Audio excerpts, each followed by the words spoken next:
Listen to the 48 Hours podcast for shocking murder cases and compelling real-life dramas from one of television's most watched true crime shows.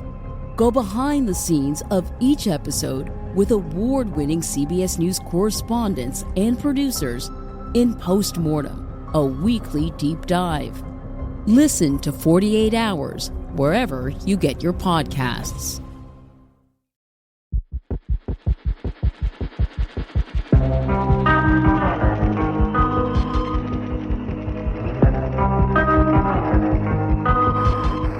Você já se perguntou como nasce o som?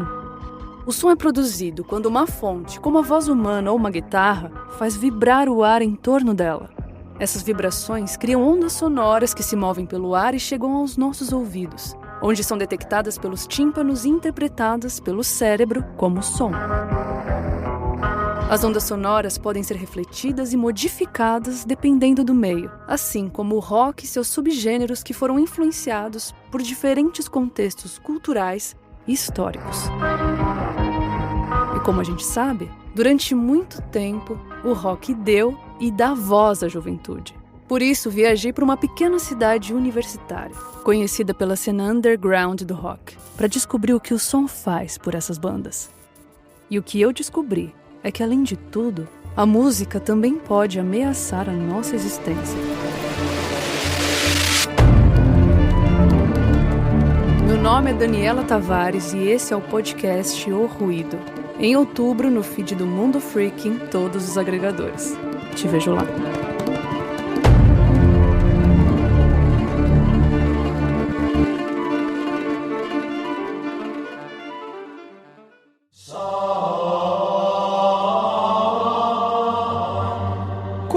Os deuses nascem. Sabemos que muitos mitos de origem existem por aí, explicando a gênese de religiões e mitologias mundo afora. Mas será que temos relatos de todos os momentos da vida de um deus?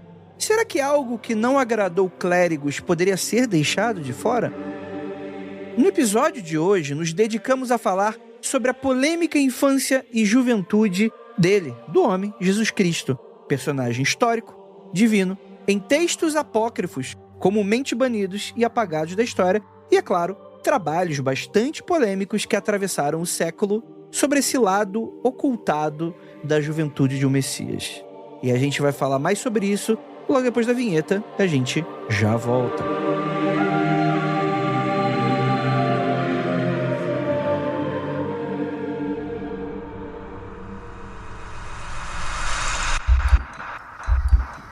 Não há nada de errado com o seu áudio.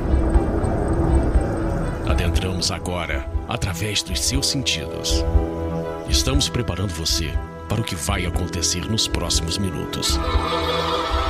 Além do que conhece por tempo e espaço, o contato com algo além. Não conte para ninguém e nunca olhe para trás, pois este é Mundo Freak Confidencial.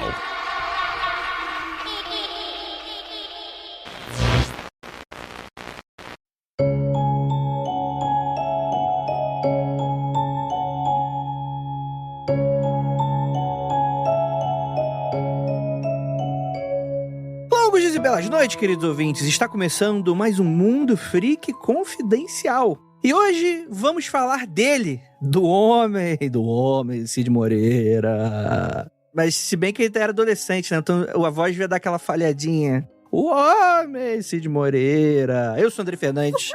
Teremos Jesus adolescente hoje, tudo aquilo que a igreja não quer que você saiba. Para me ajudar, temos aqui ela, Tupá Guerra.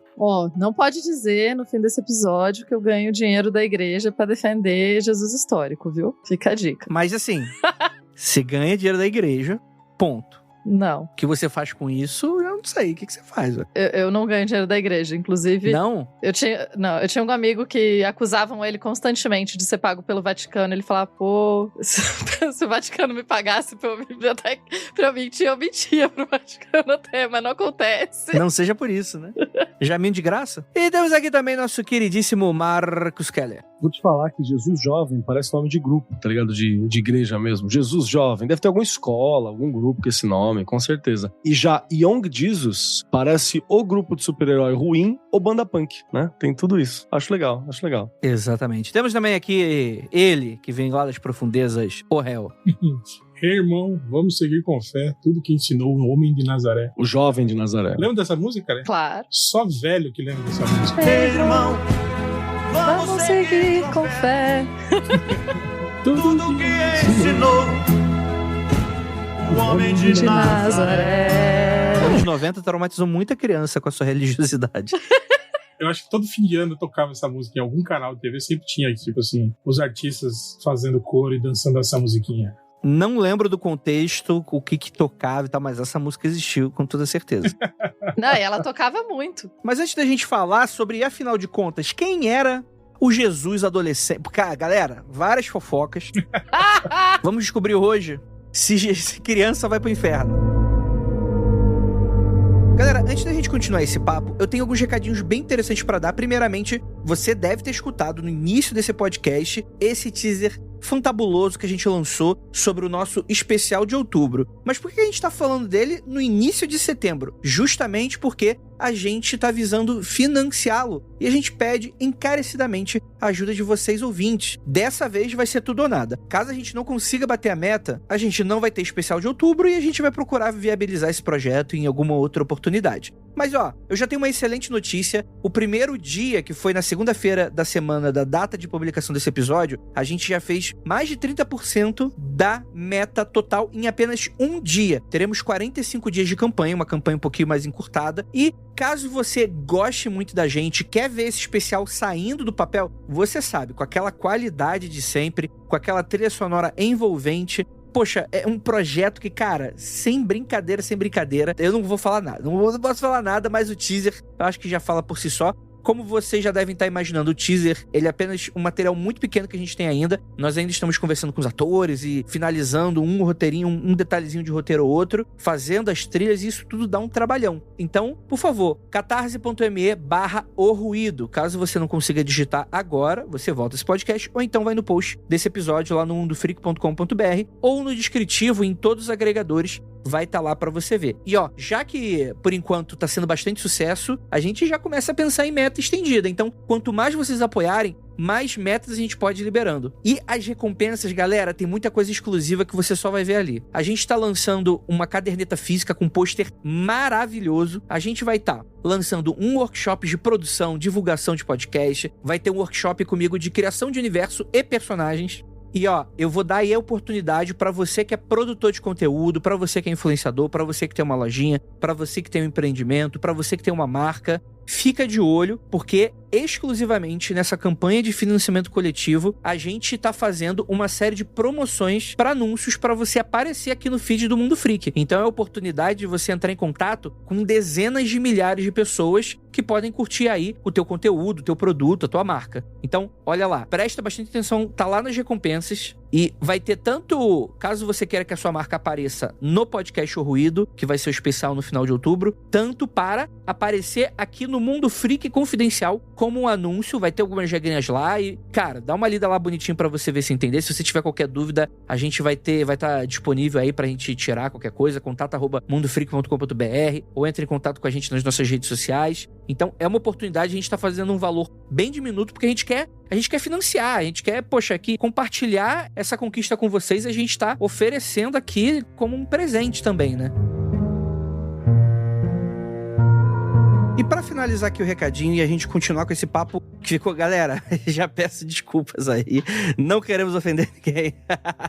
Ficou muito bom o papo, assim, bastante divertido, com aquele jeito que você já conhece lá do Mundo Freak. E aí, falando com você pessoalmente, siga a gente nas nossas redes sociais, @MundoFreak em todas as redes sociais, tirando o Twitter, que tá @Mundo_Freak, tá? Deem uma olhada lá. E também, é claro, a gente tá sempre precisando de financiamento, não apenas pro especial. Então vai lá no apoia.se/confidencial e, galera, vocês já ajudam a gente pra caramba todo mês ali com esse financiamento recorrente. E olha, Mandar um beijo pra todos vocês que ajudam a gente, tá bom? Está sendo bastante apreciado todos os seus RTs, seus comentários, pra você que nos apoia e por aí vai. Então é isso, vamos voltar aqui pro papo? Porque afinal de contas, né, a gente tem que falar aqui de Jesus e também de outros textos apócrifos. Então, bora lá.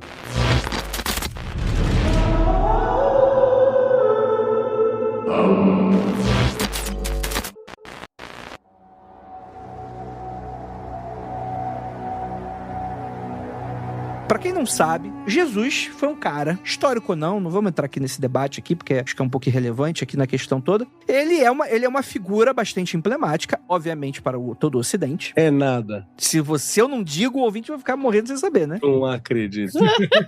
Nunca imaginei um negócio desse. Mas tem a questão que o pessoal não se pergunta, eu sempre me perguntava. Porque a gente sabe que Jesus nasceu em algum momento, né? Anjo Gabriel chegou e falou assim, você vai estar parindo um negócio aí. Ela falou, o quê?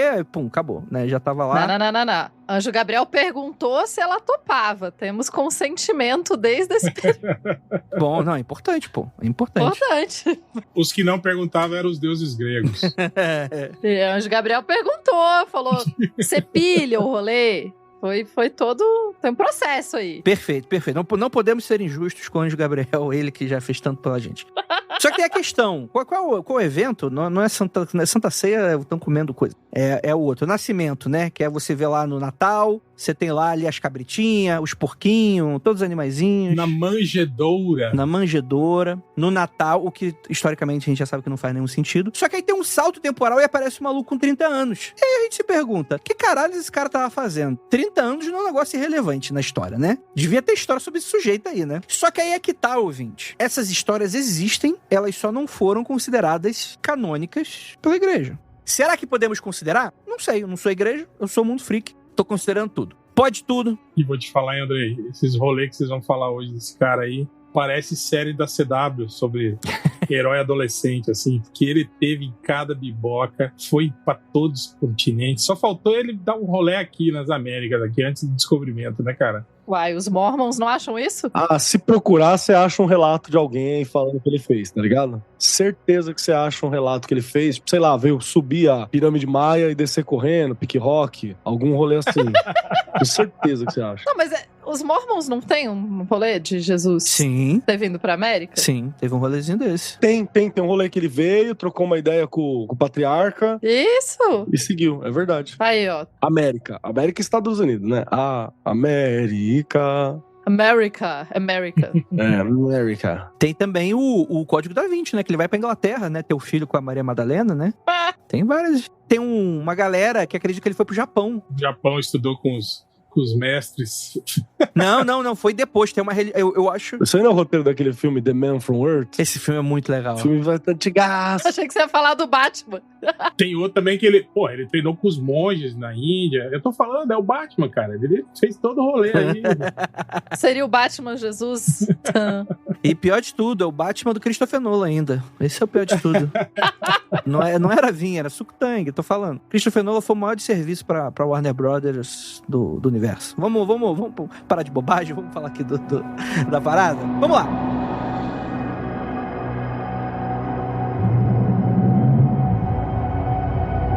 O que é a Bíblia, gente? A Bíblia é um conjunto de textos de séculos de diferença entre eles que foram ajuntados e aglutinados. Inclusive, diversos desses textos estavam em traduções diferentes, né? Você vai ter lá o hebraico, o grego, o latim, e aí você vai ter diversas dessas fontes diferentes, né, Tupá? De forma básica, já até pensei, quem sabe fazer um curso sobre o assunto, mas isso é pra Tupá do futuro pensar. Mas, de forma básica, a gente pode pensar que textos do Antigo Testamento foram originalmente escritos em hebraico e aramaico, textos do que a gente chama de Novo Testamento, lembrando que essa denominação é uma denominação cristã. O que a gente chama de Novo Testamento são textos que foram escritos em koiné, que é um grego tipo simplificado. Não existe grego simplificado, todo grego antigo é difícil, mas teoricamente o koiné é mais fácil, só teoricamente. E você vai ter traduções desses textos como um todo para a Vulgata, feito teoricamente por São Jerônimo, que foi o momento que a igreja percebeu que tinha muitas traduções muito doidas rolando por aí, e a igreja falou, cara, a gente precisa dar um jeito nisso, porque cada um tá usando uma versão diferente do texto e tá começando a ficar bagunçado. Aí eles contratam um cara, um tradutor, pra falar, faz aí a versão oficial, que a gente vai usar essa versão oficial, que a gente chama de Vulgata. Teoricamente, ele traduziu super rápido, mas se eu não me engano, ele mesmo fala que ele não falava hebraico aramaico. Então tem toda a história da tradução da Vulgata, um tanto quanto... Ele inventou, como é que faz essa porra? Traduz aí, o cara não conhecia a língua. Pô, eu também traduzo rápido pra caralho.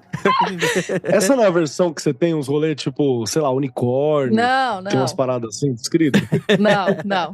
Tem uma versão que tem. Não, ele teve outras pessoas. A Vulgata é a versão oficial, tá, gente? Da igreja católica. É a versão em latim. E caso alguém se pergunte por que a igreja usa os textos em latim, sendo que foi escrito em hebraico, aramaico e grego, é por isso. É porque eles decidiram que fazia mais sentido padronizar o texto, né, o conjunto de textos. Você tem isso também posterior ao fato deles decidirem quais os textos que vão fazer parte do livro. Se você acredita no rolê, você vai acreditar que esses textos foram escolhidos de forma divina, ou você pode pensar que teve todo um rolê político, depende da versão que você quer usar aí para sua crença. Então você tem um conjunto de textos que tem uma igreja que decide, ok, esses serão os textos que a gente vai usar, e essa é a tradução oficial, só é para usar essa tradução oficial, não é para usar outra tradução, justamente para não ficar caindo nesses problemas de pra lá e pra cá. A partir daí, então, a gente tem essa formação do cânone, que é bem interessante. E, teoricamente, sobre a vida de Jesus, a coisa que a gente tem são, né, os evangelhos. Só que a gente sabe,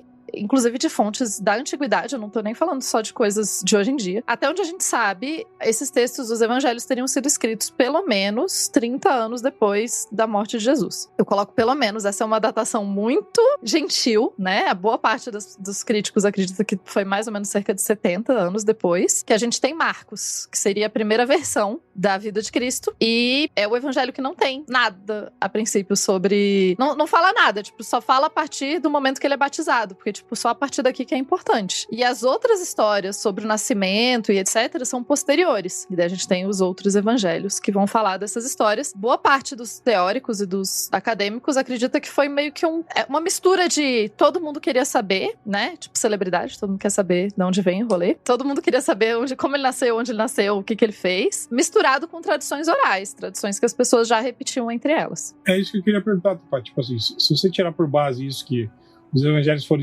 escritos aproximadamente 70 anos depois, presumimos então que ninguém que conheceu o Nazareno escreveu algo, e sim pessoas que ouviram essas pessoas contar foi que desenvolveram esses escritos. Seria isso? Não, Marcos ele é contemporâneo. Marcos era contemporâneo de Jesus, assim. Reza a lenda que Marcos deveria ter por volta de 10 ou 12 anos quando Jesus... Isso. Quando Jesus nasce, ele já deveria ser alguém um pouco mais velho e tal. Ele teria tido contato com Jesus no fim da vida, né? Mas ele teria... teoricamente, Marcos estaria escrevendo o que Pedro conta pra ele. E Pedro conheceu. Então... Porque tem uma coisa engraçada no Evangelho de São Marcos, que é o peladão do monte, né? Quando Jesus tá subindo no monte, só Marcos escreve alguém pelado correndo. Uma passagem, assim, um versículo. Fulano de tal pelado correndo.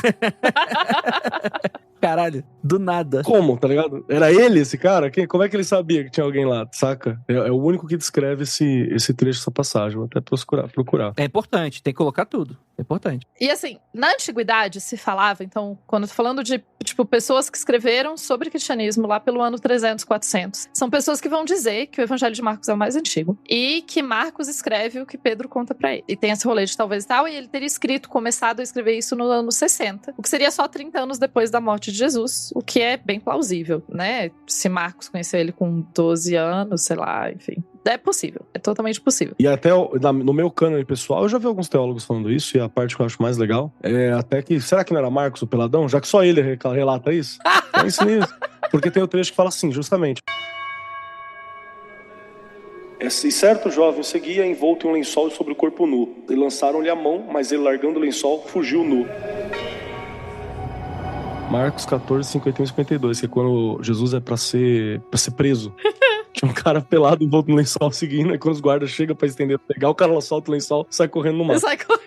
Tipo, isso é muito de alguém que tava lá, tá ligado? Você não vai contar esse relato assim se você não tivesse. Então é um dos motivos que leva a galera a achar que, pelo menos Marcos, tava ali contemporâneo. E eu vou te falar que dos evangelhos, é o que eu acho que Jesus parece mais um Superman, assim. É o evangelho que mais parece Era de Ouro, tá ligado? Uma coisa muito, Jesus muito solar, brilhante. Os outros tentam dar um tom um pouco mais racional, parece que a história já foi moída. E realmente foi. Então parece uma coisa um pouquinho mais racional. Eu acho que é importante a gente deixar claro aqui que o posicionamento do Mundo Freak não é um posicionamento cristão, né? Não. A gente tá falando sobre questões históricas E a gente tá falando do Jesus mais puxado pro histórico ou puxando os dados que a gente tem. Então não é proselitista, né? Não ser proselitista é importante, porque a gente não tá te vendendo uma religião. A gente tá falando sobre um personagem importante pra nossa história. Ele existindo ou não. Ou talvez, dependendo, né, da proposta, por que não, né, André? Mas aí vai ser a minha religião. Não.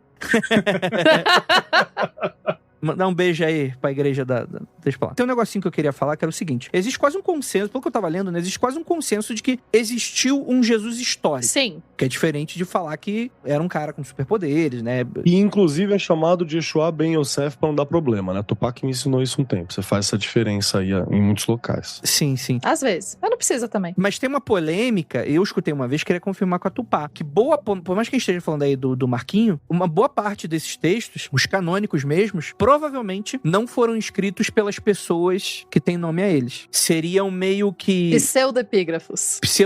Porque, tipo assim, a gente já falou isso bastante no Magicando, e até episódios bastante antigos do Mundo Freak, que quando você quer dar uma certa seriedade para aquele texto, né, você atribui uma personalidade importante como a sua autoria. A gente acho que chegou a falar isso no Hermes Trismegisto, né, quando a gente cita, por exemplo, né, tem o... Ai, meu Deus do céu, aquele do Abramelin, né? Tem o Mundo Freak só sobre apócrifos e pseudepígrafos. Então, é nesse sentido e tal, mas aqui a gente não tá exatamente falando que é a parada que não existe, a sua fé não tem nada a ver e tal. Não, nada disso, ouvinte. Continue acreditando na tua fé, isso é pouquíssimo importante. Fé é fé e visão histórica é visão histórica. Mas é muito interessante, porque se são pessoas que não conviveram com Jesus, são pessoas escutando a história de terceiros, né? O que dá pra gente uma questão aí envolvida do quanto verossimilhança teve com a história original. Assim, é claro que multiplica peixe, eu não acredito que rolou, né?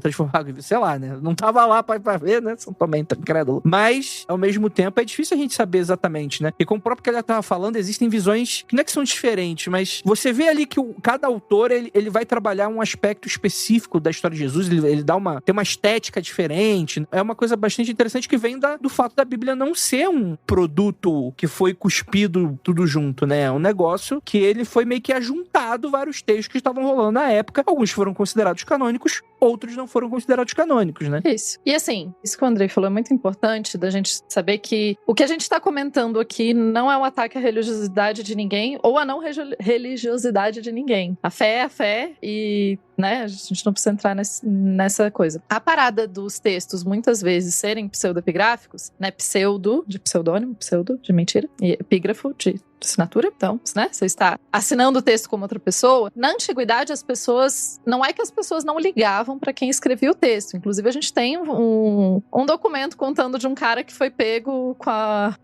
mão, né, com a boca na botija, escrevendo um texto, assinando por outra pessoa e pegou bem mal, assim. Ele foi, né, tem um processo e tal. Então, não é que todo mundo simplesmente acreditava tal, whatever, você pode assinar qualquer texto com qualquer coisa. Mas existia, sim, essa ideia de você escrever textos em nome de outras pessoas ou assinando por nomes mais famosos. Às vezes, a gente pode até acreditar que inspirados por essas pessoas, caso você seja uma pessoa que acredita nessa questão. Então, a composição desses textos, e a gente tem que pensar que esses textos, como eu falei, né, esses textos eles eram copiados e eles eram reproduzidos e eles eram traduzidos e isso vai gerando uma variação textual. Então, às vezes, é difícil a gente se apegar muito, tipo, mas porque usa a palavra tal? E você fala, pois é, em qual versão usa essa palavra? Porque existem muitas versões dos textos. O que não quer dizer que eles são muito diferentes. Essa é outra parte curiosa, assim. Eles tendem a ser relativamente... A história é a mesma. Tipo, tem um cara, ele morre na cruz e pans, mas aí em um tem o cara correndo pelado, no outro não tem o cara correndo pelado. Aí talvez uma cópia do mesmo evangelho,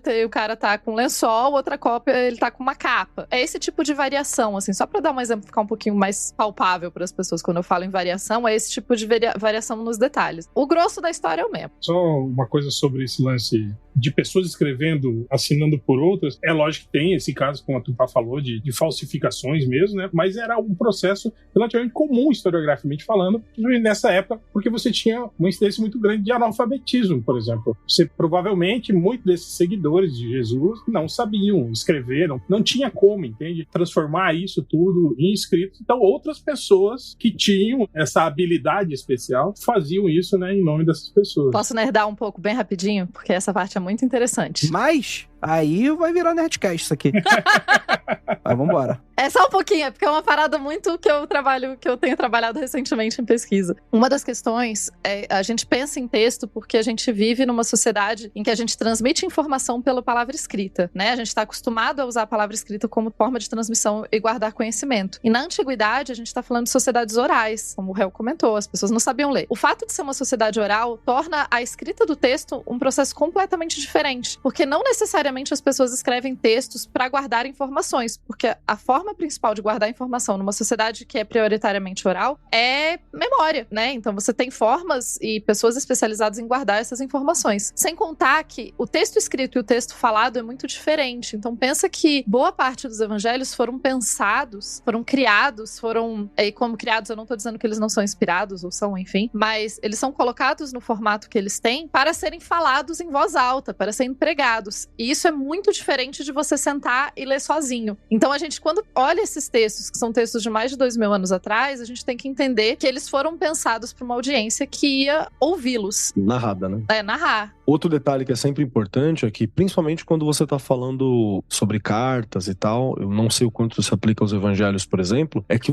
ele não tava no Word, né? Que você escreveu uma coisa que você não gostou, você volta e edita e apaga um pedacinho. Normalmente tava escrito num pergaminho, em algum material que no máximo que você fazia se cometesse um erro era desse uma desgastada pra reescrever. Mas nem sempre dava pra você fazer isso. Então, não é incomum que em alguns materiais, por exemplo, do chamado Velho Testamento, você tenha o texto escrevendo uma parada e ao longo do texto a ideia do autor talvez vá mudando um pouquinho e ele altera um pouco o ponto de vista, uma outra proposta, porque ele pensou melhor aquele conteúdo. Então, são conteúdos que estão quase num fluxo de pensamento pique Jack Kerouac em alguns pontos. É interessante porque isso muda a forma como você lida com o texto também. Dizendo que quando você pega a história de Jesus, por exemplo, ele é um relato, é uma fala, é uma narrativa que apesar de ter sido editada, por exemplo, na mão dos prováveis de 3 dos 4 evangelistas, ainda assim é algo que ele ouviu recentemente, então você vai escrevendo. E na antiguidade, assim como hoje, as pessoas ficavam curiosas pra saber, né? Claro. O Andrei falou no começo assim, tipo, não falam pra gente, mas gente, os cristãos, até onde a gente sabe, porque é o que os documentos mostram, todo mundo sempre ficou curioso pra saber quando Jesus nasceu, onde nasceu, como foi a adolescência dele, como foi a infância dele. Isso não chegou, muitos dessas narrativas não chegam a serem consideradas cânone, mas esses textos foram escritos e a gente vai citar alguns dessas curiosidades, né? A fanfic. Então, e aí é que tá. Tem uma lógica pela qual a Igreja Católica Apostólica Romana, né? Lembrando que a Bíblia protestante também tem diferenças, a gente tem alguns textos que entram ou não entram, né? Dica muito rápida. Pra quem tá curioso sobre a Bíblia, na Wikipédia tem uma tabelinha que você consegue ver quais as igrejas usam que livros da Bíblia. Então, quem quiser nerdar nisso, fica à vontade. Até o Torá, né, dos judeus. O Islã também, né? Vai ter versões que vão ser... São religiões abraâmicas, né? Então, parte delas usam os mesmos textos, né? Só vai discordar do quanto Jesus foi importante nessa questão. Foi importante pra todas, mas não a ponto de criar, né? O cristianismo é meio que uma seita do judaísmo que ficou popular demais, né? E ficou popular e virou religião oficial durante o governo de Constantino. Não cabe a mim falar se ele fez porque o coração dele foi tocado puramente pelo negócio. Eu até acredito que não. Pau no cu do Constantino. Mas é interessante que foi meio que ali, né? Você teve o concílio e você fala, ó, isso aqui entra, isso aqui não entra. E aí que é o interessante, os evangelhos apócrifos, né? Como, por exemplo, já entrando aqui na infância de Jesus, vamos falar aqui do apócrifo de São Tomé.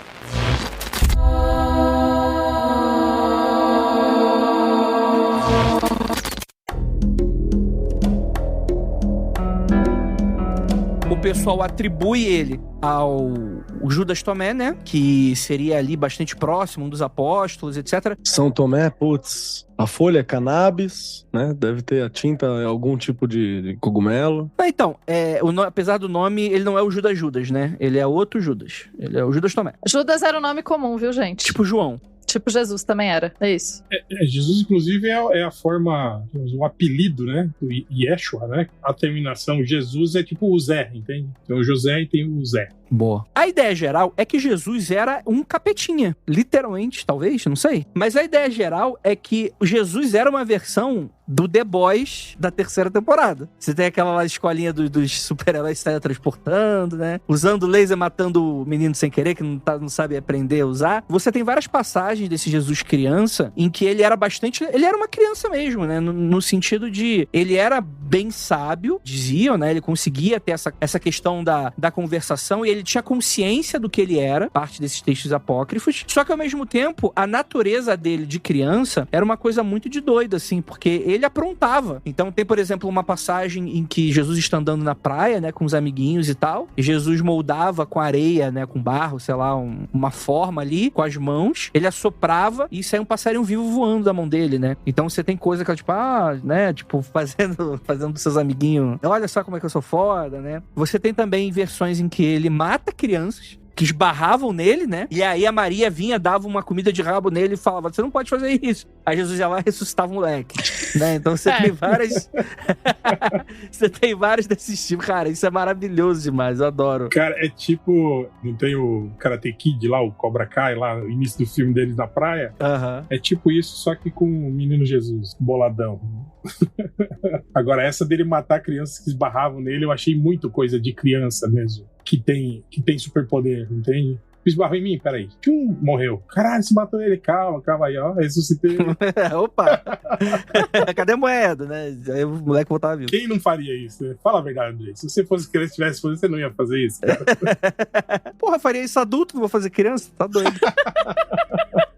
Epa, esbarrou em mim, adeus. E pra dar uma base interessante pras pessoas, esse texto, ele era um texto muito popular na antiguidade, ou pelo menos até onde a gente sabe, né? Como a gente sabe disso? Sobreviveram relativamente bastante cópias. Então, ele era um texto que circulava. Ele era um texto que muita gente conhecia. Ele não virou um texto canônico. Esse texto tem bastante estudo sobre ele, de qual é, né? Desde que, sei lá, desde sempre tem cristão estudando esse texto aí e tentando entender por que diabos alguém escreveu um texto dizendo que Jesus matava as crianças e ficava fazendo passarinhos. Uma das principais teorias é que essas eram tradições que as outras pessoas comentavam, assim, eram tradições populares e a galera comentava esse rolê. E uma outra teoria interessante é entender esse texto como um texto pensado, quase uma fábula de criança mesmo, como um texto pensado para ser ouvido por crianças, que a gente tende a achar que, né, a antiguidade não tinha. Então tem alguns pesquisadores que vão sugerir que esse texto, na verdade, tenha sido pensado para crianças e como meio que uma forma de ensinar para crianças e, tipo, o certo e errado e coisas do tipo, assim. Tipo, não pode matar o amiguinho. Tá bom, não pode.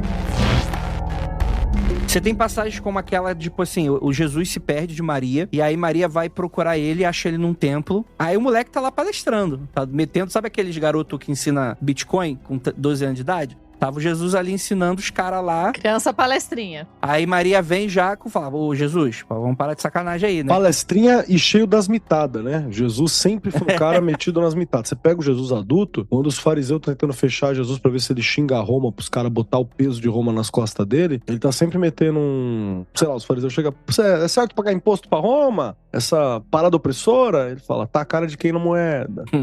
Na moeda tá a cara de César. Então, se tá a cara do César, é do César, né? Você dá pra Deus o que é de Deus, dá pro César o que é de César. Que é pra não se indispor com Roma, porque se indispôs com Roma, você morria, né? Você era preso, principalmente se você não fosse romano. E desde criança, você já vê Maria chegando e fala assim, ai, tava preocupado com você, Jesus, como é que tava? Jesus mete tô na casa do meu pai, pô, estudando, onde mais eu vou estar? Na igreja, né? Já tomava uma na boca, ali mesmo. Já abusado, né? Se fosse a minha avó, se fosse a minha mãe, tu já tomava um que você aprendia logo depois e falava assim, desculpa, tá ligado? É isso. Caralho, o que esse moleque deve ter tomado de sova da Maria não deve estar escrito. É por isso que tiraram o cara. Tiraram essas partes aí. A chinelada que tomava. Cara, mas é muito doido isso, né? Porque você tem diversos desses episódios, né? Você tem um episódio que eu acho que é de uma... Não tá aqui na pauta, mas eu lembro disso, que foi o Jesus teria amaldiçoado uma figueira, mas eu não lembro se era o Jesus criança. Não, isso ele já é grande. Já é grande. Então já pode, já. Então Jesus continuou, hein, gente? Isso aí não era só pequeno, não. Não, ele metia vários loucos, tipo, os porcos lá, quando ele manda os demônios pros porcos, que era propriedade privada de alguém, os caras ficam putos com ele, que ele meteu o demônio nos porcos. Sempre foi um cara que... E acho palha. Ele tava metendo louco, né? Sempre foi. E da figueira é que ele fica puto que não tem figo pra ele comer a hora que ele quer. Aí ele amaldiçoa a figueira seca, morre. Mas, né, gente, a Bíblia tem aquela passagem fantástica do profeta que amaldiçoa as crianças e daí saem ursos da floresta e matam 40 crianças. Porque as crianças chamaram ele de calvo. De calvo, né? Eu gosto dessa parte quando aparece no TikTok, que eu gosto de olhar os comentários, né? Eu falo, não, mas tá certo, porque na verdade não eram crianças. Eram jovens de 16 anos. Eu falei, bom. Aí bom. Bom. Então tá certo, né? Então mata aí a galera, tá tudo certo. Então aí tá show de bola.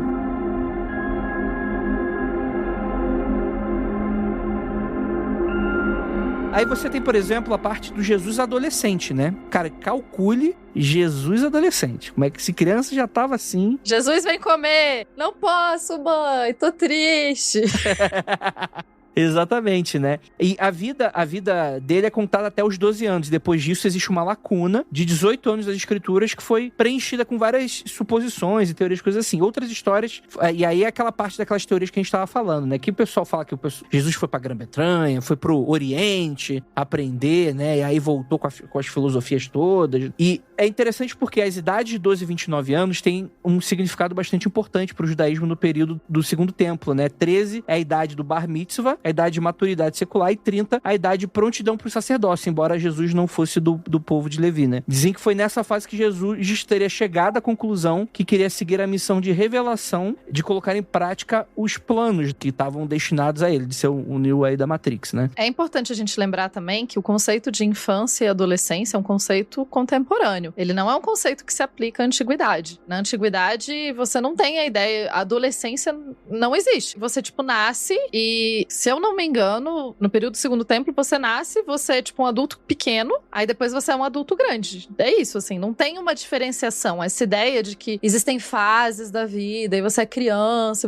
isso é uma construção contemporânea, assim. Então, a ideia de, de 12 a 18, ele era adolescente, isso, sei lá, últimos 60 anos que a gente começou com essas ideias de adolescente e tudo mais, assim. Esses conceitos não são conceitos históricos. Então, na antiguidade, as pessoas não teriam visto esses anos como necessariamente, adolescência. Eles teriam visto como uma fase. Ele era adulto. 13 anos, adulto, ótimo. É um jovem adulto, né? Alguma coisa nesse sentido, né? É, um jovem adulto. Mas a gente usa adolescente hoje em dia pra falar, mas assim, só pra todo mundo ter isso em mente, de que não são conceitos que existiam. Porque independente disso, você tem essa lacuna. Então as pessoas especulam, né? Tem umas teorias que falam, por exemplo, essa lacuna é devido ao falecimento do José, que seria o pai postiço dele, né? Que teria aí sido uma marca bastante de introspecção. Tem aquele momento de... acho que até arquetípico, né? A morte do pai material, né? Então você vai em busca da sua própria origem, coisas nesse sentido. Então tem vários estudiosos que vão um pouquinho nessa levada aí, né? E tem as teorias sobre os segredos do Vaticano também, né? Que vários estudiosos e acadêmicos afirmam esses anos ausentes poderiam, assim, esconder informações acerca do cristianismo, né? E questionar por que tem esse silêncio, né? Desses 18 anos aí de Jesus, né? Então existem algumas teorias que falam sobre isso. Mas, assim, fica naquela coisa da teoria da conspiração, né? Tanto que vários dos apócrifos, eles são achados recentes. Então, acho que também não faz muito sentido você ter tanta coisa que a igreja tá escondendo uma parada por tanto tempo, né? Sendo que tem várias possibilidades desses manuscritos aparecerem em algum momento. A piada recorrente, gente, entre quem estuda o período, é que se o Vaticano esconde as coisas é porque a biblioteca deles é meio bagunçada. Foi mal aí, pessoas que trabalham no Vaticano. Mas essa é a piada recorrente. Eu ouvi dizer recentemente, conversando com historiadores que trabalham pós-1500, né? Esse pessoal que trabalha com modernidade, o nome é modernidade, é história moderna, que o Vaticano é um tanto quanto relutante em mostrar esses documentos mais contemporâneos, assim, esses documentos mais novos, dos últimos 500 anos, especialmente os documentos relacionados com temas como escravidão. Mas os documentos mais antigos não tende a ser bem tranquilo acessar. São coisas que pesquisadores sempre se perguntaram. E meio que, por mais que a gente pense assim, tipo, porque o Vaticano esconde, que ele não quer que a gente saiba, que Jesus... Cara, não vai mudar nada. Sinto informar, assim. Por mais que a gente encontre um texto do período mesmo, sei lá, do século II, que fala de Jesus, não vai mudar a doutrina do cristianismo. O cristianismo já tá consolidado do jeito que ele tá. Não tem nenhum texto que a gente vai encontrar que vai mudar isso. Então, a gente tem vários textos apócrifos que falam outras coisas do começo do cristianismo. E isso não muda o cristianismo, porque o cristianismo fez uma reunião e escolheu quais eram os textos deles. Então, o fato de outras pessoas escreverem outros textos não é importante para a religião deles. Bem, a gente tem a teoria do Jesus foi pra Índia. Isso aí eu acho muito bom. Deve ter dançado altas dancinhas muito bonitas. Essa teoria tem até túmulo. É mesmo? Olha. Então, eu tenho uma pergunta só pra puxar, assim, porque eu acho que uma das coisas que levanta essas teorias é que existem algumas semelhanças em leituras religiosas que se faz sobre o processo inteiro. Sei lá, há elementos da fala de Jesus que me arremete a uma fala do Buda Shakyamuni, né, que é o Buda histórico e tal. Há coisas que me arremetam a tal parada. Então eu imagino que seja essa uma das razões pra se compor isso tudo, né? Pra falar que ele teve lá. E eu não tô dizendo que não possa ter algum tipo de influência de alguma parada mais antiga, porque a gente sabe que a antiguidade não era tão isolada quanto a gente gosta de fazer crer, né? Então tinha troca, tinha uma coisa, já era pós-Alexandre e por aí vai. Então é uma questão pra se levantar. Mas eu queria saber quais são os indícios, se a gente tem alguma coisa mesmo ou se é só análise textual e tradição oral pra essa presença de Jesus em outros cantos do mundo. A maior parte é interpretação textual e cruzar análise comparada de religião, que é uma coisa às vezes bem problemática de se fazer, né? Você só pegar duas religiões e sair comparando os discursos e falar, olha, necessariamente são a mesma pessoa. Tem um fator que eu tive mais contato recentemente, na última conferência que eu fui, inclusive, de que vários teóricos que estudavam judaísmo, e eu tô falando teóricos dos anos 60, 70, 80, não é tão longe, tinham visões muito antissemitas. Então eles vão criar essas teorias e vão falar muito dessas teorias de que Jesus teve contato com outros lugares e tal, porque eles têm, inclusive um deles tem uma entrevista dizendo que porque judeus não têm a capacidade de inventar coisas, porque judeus não teriam essa habilidade. Incrível, hein? Parabéns. Né? A gente tem que tomar cuidado às vezes com essas teorias, porque elas têm umas bases muito antissemitas e muito tensas, assim. Mas a maior parte dessas interpretações são interpretações textuais e tradições, né? Eu acho importante a gente pensar nas tradições locais mesmo, né? A gente tem a tradição, na Índia você tem um lugar que seria um túmulo, né? De Jesus, eu acho, se eu não me engano. Eu confundo um pouco, mas acho que é. Então você tem tradições já da antiguidade dessas viagens, não é só uma coisa recente que pessoas começaram a teorizar. E, se eu não me engano, tem uma outra vertente também, que fala, além dessa, do jovem Jesus na Índia, tem uma outra vertente que fala que após a ressurreição, que ele não ascendeu aos céus, ele se juntou com Maria Madalena, montou nas costas do seu burrinho e foi viver tranquilamente na Índia, se eu não me engano. Não tem um rolê desse? Isso, eu acho que é daí que vem o túmulo, que eu acho que é, tipo, teoricamente o túmulo de Jesus. É isso aí. Eu conheço menos dessa parte, gente, foi mal, porque muito moderna essas coisas, muito nova. Mas outra coisa que a gente tem que ter também um pouco a consciência de que, tipo assim, cara, a gente tá falando de um período que é a criação da figura mítica, né, de Jesus. Então era muito comum esse tipo de relato de feitos incríveis, né, de histórias orais surgindo sobre a juventude desse cara, que ele fez isso, que ele fez aquilo, e começarem a atribuir a essa figura todo esse aspecto mítico, né? E isso, querendo ou não, vira uma tradição oral que eventualmente vai ser registrada, escrita de alguma forma, né? E acaba isso, né? Virando essa coisa que você mesmo falou, André, no início, de a gente não ter como saber se isso é canônico ou não é, até que ponto isso é só um conto de fadas sobre uma figura histórica ou não, entende? Até porque, tipo assim, é uma coisa que é importante salientar, que não seria impossível Jesus fazer uma viagem como essa no período. Um pouco difícil, é claro, dependendo se ele fosse comerciante, alguma coisa assim, talvez, né? Como o próprio Keller tá falando, como a gente aprende tudo em caixinhas na história, na escola, a gente tem noção como se cada nação fosse uma coisa fechada, né? A gente tava discutindo num extra do Magicando, falando que, por exemplo, tem uma galera que acha que, por exemplo, viking era tudo branco, sendo que tem túmulo viking com inscrição por Alá, com talismã islâmico, né? Que dá a entender que o cara não é... Não existe essa parada de terras que são da mesma etnia ou com a mesma cultura. Ainda mais Roma, cara. cara. Roma dominou metade do Ocidente, quase todo o Ocidente. Foi da Inglaterra, chegou ali nos nórdicos, você tem um monte de coisa que eles foram, você tem... Então, assim, falavam-se muitas línguas, tinham muitas crenças dentro do Império Romano. E você tem trocas comerciais, né, também. Eu concordo com você, que comerciantes e membros do exército poderiam ter mais facilidade com isso. Agora, um carinha da Galileia, campesino, eu acho muito difícil, viu, esse rolê todo. Ainda mais nesse curto período de tempo. Não, também acho. Ter ido pra Índia, pra Grã-Bretanha, pra Japão, como tem... Não, por qual motivo ele faria isso? Novamente, se ele fosse um comerciante ou um pirata, né, você já tinha... pirataria não é só... Caribe. Você tem pirataria desde os fenícios, né? Você tem um monte de coisa aí. Se ele fosse um viajante, mas não é o caso do cara. Por que o cara vai tão longe, né, cara? Tu não precisa fugir tanto do Império Romano assim, né? Tipo, você vai na bimboca ali, ninguém mais sabe quem você é, né? Talvez. Mas não sei, eu acho que você tem razão, assim. Acho que também não faz sentido, não. Mas é que eu falo, tipo assim, não seria impossível. E uma coisa que muita gente esquece, muitas dessas culturas beberam de si mesmas em algum momento, assim, né? Você tem o Egito, que foi bastante importante também. Roma compartilhou muito da cultura com a Grécia. Não seria impossível você ver textos como esse, diferentes, assim. Eu acho que até podia ser uma parada que Jesus possa ter entrado em contato sem necessariamente ter viajado. Você poderia ter um texto, eu acho que seria impossível um texto indiano de cair pra cá, por exemplo, com um comerciante. Não é nem um pouco impossível. Mas entender né? Então. Entender já era um pouco mais complicado. Mas assim, as histórias viajam, né, cara? Você tem uma conversa. Eu não acho mesmo que era isolado essas informações. E eu ainda levanto uma outra questão, né? A gente tá esquecendo de falar que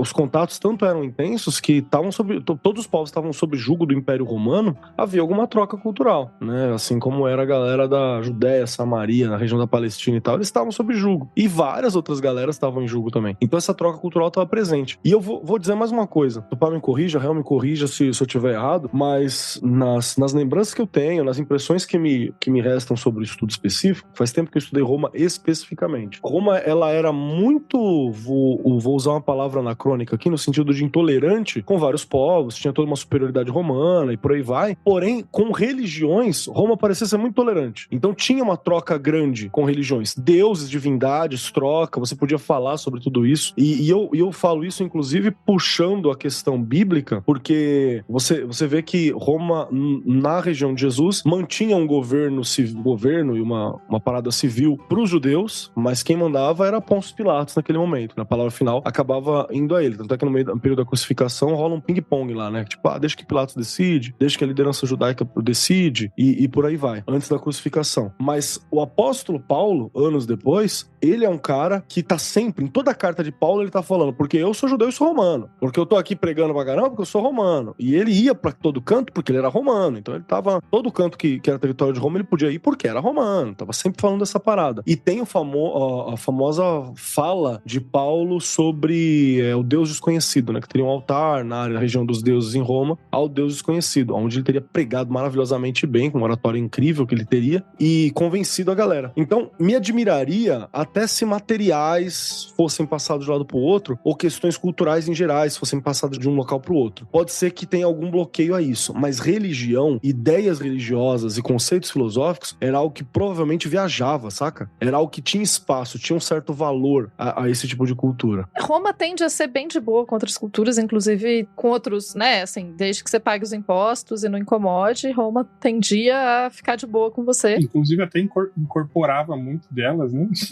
Sim. Tem muito uma ideia, gente, na antiguidade, que é relativamente comum na antiguidade, de que, tipo, existem muitos deuses, certo? E daí o lugar A briga com o lugar B. E o lugar A ganha, significa que os deuses do lugar A são melhores. Então, muitas vezes o lugar B adota os deuses do lugar A, porque daí, né, eles são melhores. O seu perdeu a guerra, logo não vale a pena. E, ao mesmo tempo, Roma também os romanos têm muitas vezes uma ideia de, tipo, cara, quanto mais deuses o pessoal fizer sacrifício pra mais deuses, sacrifício eu não digo matar coisas, tá, gente? Qualquer tipo de... Oferecer, né? Oferecer coisas. Prestar culto. É isso. Quanto mais coisas serem oferecidas pra mais deuses em nome de Roma, melhor. E daí tem mais deuses apoiando Roma, olha só que maravilha. Então os romanos, em geral, não tem muito problema. Eles acham, desde sempre os romanos acham os judeus esquisitos. Eles acham os judeus particularmente extremamente estranhos, porque eles têm o rolê do Deus deles, tipo, meio que ser único, e daí os romanos acham meio estranho. Mas fora isso, eles convivem por bastante tempo, e a gente tem uma particularidade muito grande, que é a questão do Vespasiano, e por que o Templo de Jerusalém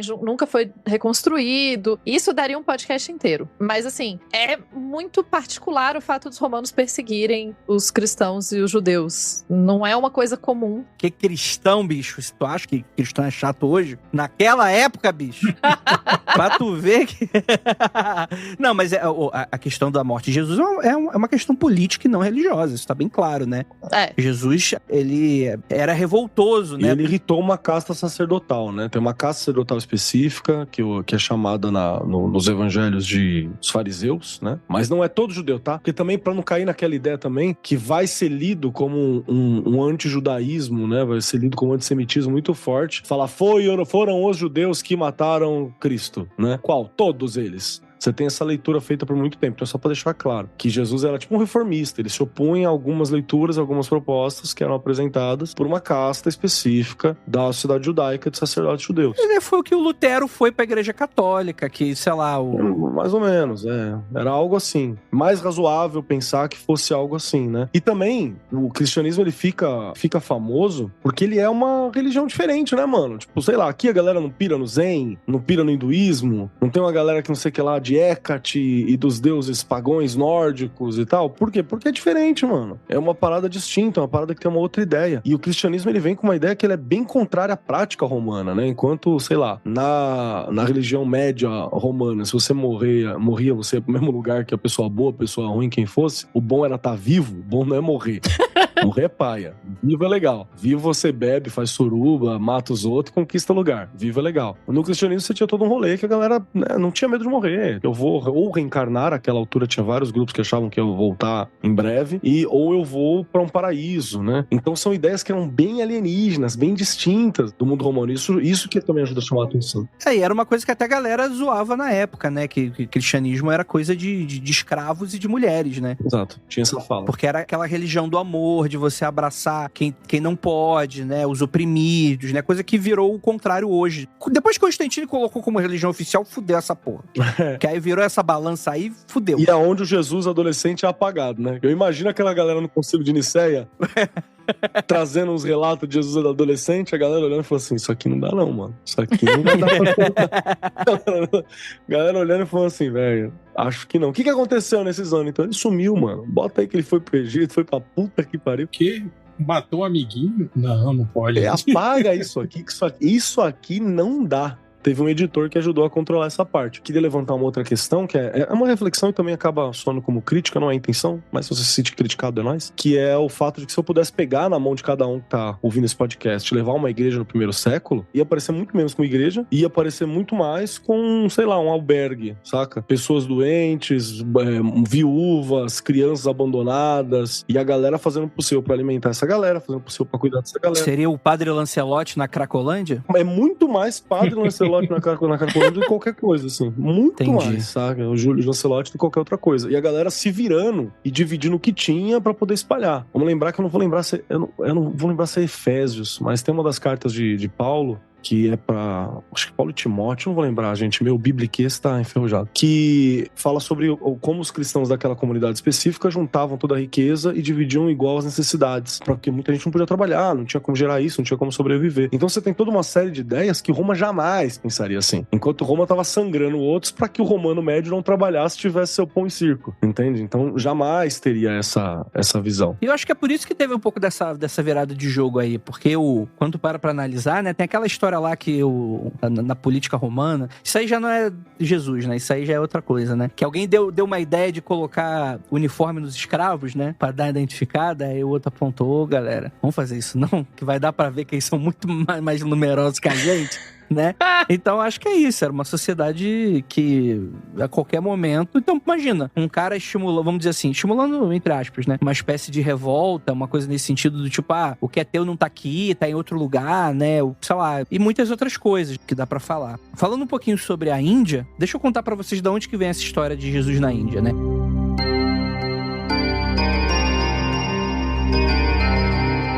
A gente tá falando aqui de 1894. A gente tá falando que século XIX, acertei. Que foi publicado um livro chamado A Vida Desconhecida de Jesus Cristo, que quem publicou foi um tal de Nicholas Notovitch, que ele era olha o rolê. Edição do réu, o que mais que tem aí? Comentário da Tupá e a capa do Marcus Keller, né? Só a galera que dá pra você confiar. Cara, ele era um russo que estava morando em Paris. Olha essa ideia. E essa obra afirmava que, durante os anos perdidos da vida de Jesus, ele havia visitado a Índia e treinado com os monges budistas pra ser o Batman. Claramente. Existe um momento aqui que a gente pode pegar, né? De onde que vem, né? O legal é que isso aí já faz a gente imaginar que quando ele expulsou os vendilhões do templo, em vez de chicotados, ele tava usando, tipo, o chicote igual o Jackie Chan usa, tá ligado? Pega assim, chicoteia a cadeira e puxa, né? A cadeira vem, o cara tropeça. É, exatamente. Aí, ó, já dá pra fazer uma cena melhor aí, ó. Viu, É o filme de ação aparecendo. Nessa passagem aí. E aí esse Notovitch aí, ele teria esse documento chamado Vida de São Issa, o melhor dos filhos dos homens, né? Issa em árabe significaria Jesus aí nesse caso, né? Olha aí, hein? Então o bordão do Paulo Cintura, então agora faz todo sentido. Eu né? evitei fazer essa piada porque não vai pegar o público do podcast nem fudendo. O que acontece? O Notovitch teria viajado pra Índia, em um mosteiro, ele tava com a perna quebrada, ele tinha se acidentado, e aí teriam mostrado essa vida de São Issa, o melhor dos filhos dos homens, né? Que de acordo com esse texto, seria falando que Jesus deixa a Judéia aos 13 anos, inicia aí uma jornada épica de autoiluminação, pretendendo aprimorar-se e aperfeiçoar-se no entendimento divino e no estudo das leis de quem? Do homem, do outro homem lá do outro lado, né? O grande Buda. Ele passou 6 anos em Puri, em Rajgir, perto de Nalanda, antiga sede do aprendizado hindu. Então ele teria ido também pro Himalaia, passou o tempo em mosteiros tibetanos estudando budismo e através da Pérsia retornando a Jerusalém aos 29 anos. Ele fez aquele mochilão na Ásia. Foi isso que aconteceu. Cara, sabe o que é louco isso aí? Porque é meio que uma justificativa pra tudo aquilo que a ateia usa pra descreditar a religião, mostrando, tipo assim, da onde o cristianismo copiou cada coisa. Esses estudos, André, meio que mostram que faz um retcon na parada, entende? Isso não foi incorporado pelo cristianismo depois, pelas igrejas, pelo Vaticano, entende? Assim, Jesus esteve lá, aprendeu os ensinamentos do Buda e tal, então, na verdade, foi o próprio Jesus que trouxe isso pro cristianismo, entende? Quer dizer que isso sempre esteve no cristianismo. Não foi, tipo assim, algo que propositadamente foi depois cooptado e inserido dentro da religião, entende? Eu vejo muito essas passagens, esses estudos que aparecem, assim, botando Jesus em outros lugares, convivendo com outras culturas, dessa jornada para se iluminar, entende? Eu vejo muito como isso, cara. Como uma justificativa, assim, para mostrar que esses elementos todos, né, de iluminação, das outras religiões, não é que foram cooptados, e sim já estavam lá, porque Jesus andou por esses lugares e bebeu dessas fontes também. Com certeza. Então, eu acho que é muito sobre isso, né? Do tipo, as pessoas, elas querem um pouco achar essas lacunas, fica essa disputa, né? E eu acho isso muito louco, assim, porque se você não acredita na parte teológica da coisa, que é justo, você vai tentar decifrar por que esse cara tinha umas ideias tão diferentes. Mas talvez essas ideias não sejam nem tão diferentes assim. Ele talvez tenha entrado com outro tipo de ensinamento, que pra ele, né, vou usar essa palavra aqui mais exótico, né, apesar de eu não gostar dela, mas que talvez possa ter tocado ele de alguma maneira e ter inspirado ele em algumas dessas questões, mas isso, nesse sentido, ele é muito interessante, principalmente do porquê que foram apagados, né, que a gente tá sempre debatendo aqui. Eu acho que nesse sentido é uma coisa bem clara, assim, né? Eu acho que são textos que ficaram de fora justamente por mostrar que Jesus errava. O que pra mim é uma loucura você tentar esconder uma parada dessa, que, Jesus é Deus. Ok, né? Foi a versão do concílio que venceu ali todas as outras versões. E é o que a gente meio que tem como consenso do cristianismo, que Jesus é Deus, então ele não vai errar, ele não tem como errar porque ele é Deus. Mais ou menos, né? Porque a galera deixou claro que ele seria 100% Deus, 100% homem, tá ligado? Meteram uma dessa no meio de alguns lugares. Eu não vou comentar isso porque já não faz parte da minha religião e tal, mas eu... teologia, aí já vira teologia, né? É outro rolê, né? Exato. Mas é muito interessante porque, se você apaga os erros de Jesus, você fala que ele não é homem, né? Ele não tá aprendendo. Sendo que pra mim, eu gosto muito daquela leitura lá daquele filme lá do final da década de 70, eu esqueci o nome dele, que quem faz é William Dafoe, Jesus Cristo Superstar? Não, caralho. Esse é bom, hein? Mas ele é ótimo, esse filme. Mas... Não, tudo bem, pode ser, mas eu tô falando daquele outro, da Vida Secreta de Jesus. Esqueci o nome dele. Foi um filme que foi bastante polêmico na época do Vaticano. É a Última Tentação de Cristo, pô. A Última Tentação de Cristo. Porque o que acontece? Na Última Tentação de Cristo, ele é muito maneiro porque... Em dado momento, Jesus renega Deus e vai viver uma vida normal, de mortal, com a Maria Madalena. E envelhece e morre. E a gente descobre que rola tipo o final lá do Crepúsculo, né? Do Twilight, né? Que na verdade, aquilo era um sonho. Jesus, no momento da crucificação, tá imaginando o que aconteceria se ele tivesse renegado Deus e se arrependido das coisas, né? Claro que não foi bem entendido pelos religiosos, foi bastante atacado, coisa nesse sentido. Mas eu acho esse tipo de narrativa muito maneira, porque mostra o quão é poderoso a escolha de Jesus, arquetipicamente, de se sacrificar uma vida comum, em que ele seria feliz, tivesse filhos, etc e tal, em prol daquilo que ele acreditava. Isso reforça a escolha de Jesus, naquele sentido de Jesus era homem até esse momento, né? Então existe aí um momento de crescimento, que pra mim eu acho que cai muito bem com as coisas que eu acredito nesse sentido, né? Que vai uma jornada de aprendizado, né? Você tem aquele o herói, né? Inexperiente, que precisa aprender, e por aí vai, blá, blá, blá, blá, blá. Então, tipo assim, essa visão que Jesus tem não é o que aconteceu, é uma visão do tipo que ele fica meio titubeado, do tipo, pô, será que vai valer a pena eu fazer isso aqui que estão fazendo? E ele continua. Então só mostra o quão é foda isso, né? E mostrar esses erros de Jesus, meio que você tira um pouco desse papel divino dele pra cabeça dessa galera. O que pra mim novamente, pra mim não faria muito sentido. Vamos lembrar também que Deus muda de ideia várias vezes no Velho Testamento, né? Então acho que não é problema Deus mudar de ideia nesse sentido aí também. Não sei, eu acho difícil colocar a decisão de formação do cânone pra um aspecto, assim, né? Do tipo, excluíram por causa disso ou por causa daquilo. Eu acho que na época em que o cânone foi fixado, isso não era importante. É uma visão muito nossa achar que isso necessariamente é importante para a construção da figura, né? Eu acho que o que mostra, e eu tô baseando isso no fato do primeiro evangelho não trabalhar com o nascimento e o resto da vida de Jesus, isso muito provavelmente demonstra que a princípio isso não era relevante para a religião que estava sendo criada ali. Passa a ser relevante a partir do momento em que ele é batizado. Eu acho que não era relevante para a religião e para nada, né, historicamente, porque você não tem relatos sobre pessoas dessas idades, né? As pessoas dessas idades não eram importantes, né? Não faziam coisas importantes, né? Acho que é isso, o grande lance é esse, né? Por isso você não tem o jovem Buda. Você não tem esse tipo de... Isso aí é uma característica muito específica do início dos anos 2000, que tinha o jovem Scooby-Doo, jovem não sei o quê, jovem não sei o quê. Tiny Toons. Isso não é uma parada muito comum, não.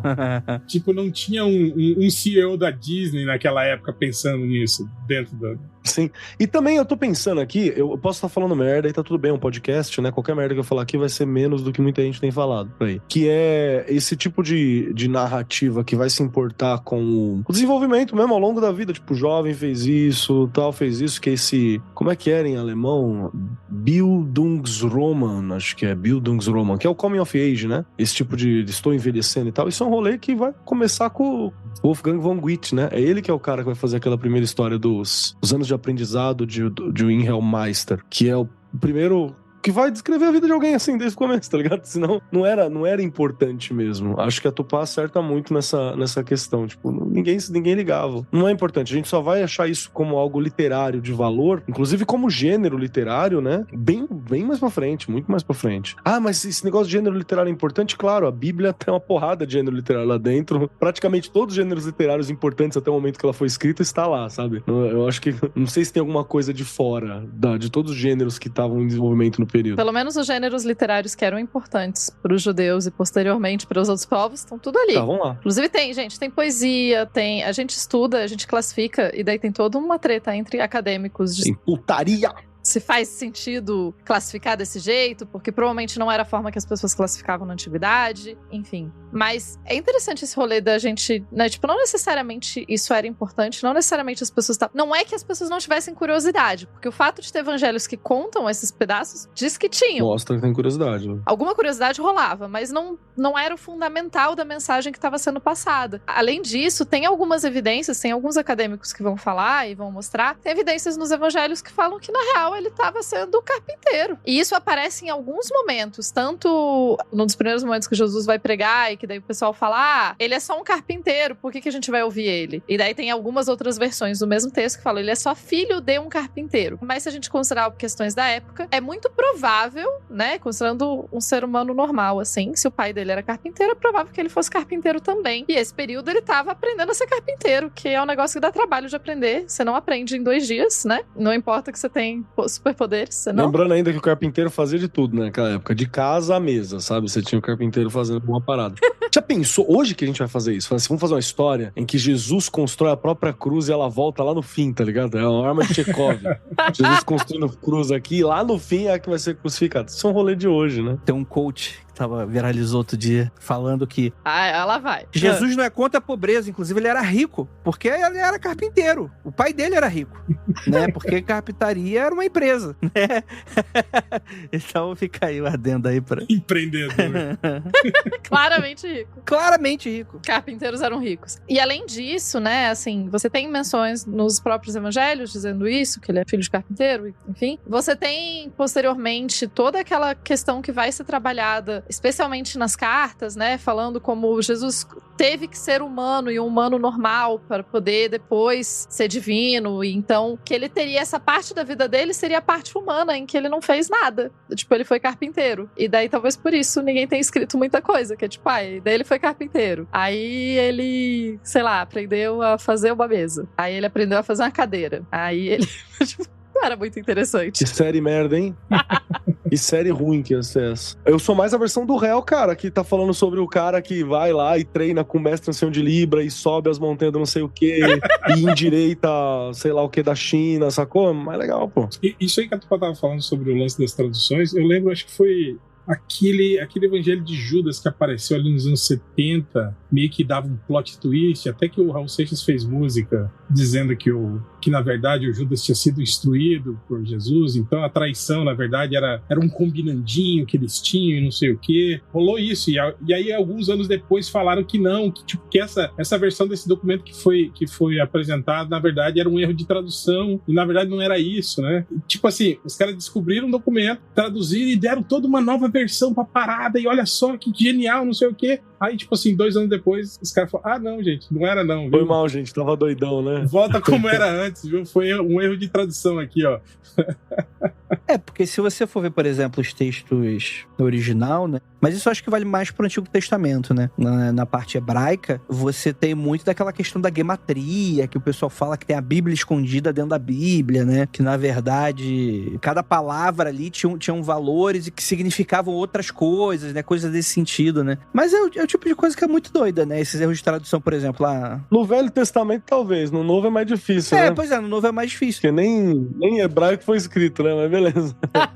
Então, exatamente. Mas aí tem aquela questão, por exemplo, a Virgem Maria, na verdade, a palavra virgem, existia uma conotação que, na verdade, podia ser interpretada como a jovem Maria. Então... Maria talvez não fosse virgem quando teve Jesus, né? Até porque não faria sentido, né, gente? E é assim que você descobre que o André assistiu Pulp Fiction, né? É dessa forma que você percebe. Então... Mas isso é um tipo de coisa comum, assim, que você vê de erros de tradução, né? Que a gente vê, é claro que vai ter. Só que teve uma parada dessa daquela... Quando o cara achou uma urna mortuária que tava escrito Tiago, que foi nos anos 70 também, e que tava escrito Tiago, filho de José, irmão de Jesus, na parada, e aí isso levou os caras todos a tipo assim, a começar a questionar isso, sabe? Que talvez José e Maria tiveram outros filhos, né? E que Tiago realmente tenha sido irmão de Jesus, né? E eles começaram meio que a questionar que aquela palavra, que até então eles interpretavam como seguidor, tal, pudesse significar mesmo irmão sanguíneo, entende? E tipo assim, e aí isso dava todo um novo panorama pra parada, assim, que daí você teria que, pelo menos mais outros 2 ou 3 apóstolos teriam realmente parentesco sanguíneo com Jesus, né? Umas paradas meio loucas assim. Eu lembro dessa daí, acho que em alguma das aulas de teologia, pra quem não sabe, antes de ir pra história, eu fiz teologia por um tempo, eu troquei pra história, na primeira formação. Eu lembro de alguma aula de teologia que foi levantada essa hipótese, e aí é legal que a galera citava algum texto bíblico que falava sobre, sei lá, era um texto que Jesus estava ensinando, trocando uma ideia, e aí vem um Tiago ou mais alguém e fala assim: Jesus, tua família tá aí, né, querendo falar com você. E quem vem é essa pessoa que é desconfiado ser da família. E aí o cara, Jesus fala: não, mas Jesus dá a mitada dele, né, porque porra, mete, não, minha família é quem tá aqui, minha família é quem tá me ouvindo, dá essa mitada aí e segue o rolê. Saca? Então, realmente, eu tô me lembrando disso aí, Real, você tá certo. Rael, você comentou do Evangelho de Judas. Evangelho de Judas, gente, a gente podia fazer um episódio inteiro, porque é fascinante os rolês. Mas podia mesmo? É fascinante mesmo? Porque tem uns bagulho que parecem muito fascinante. Aí você lê e você fala: que merda é essa? Deve ser tão fascinante como é que era, Tupá. As roupas vitorianas do século... De morte. Você das contas? É fascinante, sim. Só porque eu nunca fiz. Só você vai escutar, Tupá. Eu achava umas paradas do meu mestrado fascinante que ia transformar uns bagulho em artigo. Fui rever e falei assim: acho que não é fascinante, não. No caso do Evangelho de Judas, era mais o rolê da teoria da conspiração. Aí é legal. Aí, de canais de TV. Aí, show. Viu? Não tem nada do meu mestrado aí, nem do meu doutorado. E as roupas vitorianas também não tem nada com o meu mestrado, nem com o meu doutorado. Infelizmente. Dá pra fazer um segundo aí. É mais a ver com práticas funerárias que são legais. Mas o caso do Evangelho de Judas, ele é interessante porque tem, tipo, traição, pessoas escondidas, textos que são roubados de um lado pro outro. Vou te falar, hein? Bota pra roteirista de sair o mano lá do Robert Langdon, como é que é o nome dele lá do Código da Vinci? Como é que é o nome dele, porra? Dan Brown. Bota o mano como escritor. Põe a Thalia da Maria do Bairro em algum lugar, fazendo uma cena, alguma parada. Já era, mano. Foi o Christian Bale como Jesus e o Joaquin Phoenix como Judas. Nossa! É Oscar. Nossa. Christian Bale magro. Puta, olha aí, olha a visão. Christian Bale magro como Jesus antes de morrer. Aí quando ressuscita, Christian Bale bombado. Nossa, sucesso, mano. Sucesso.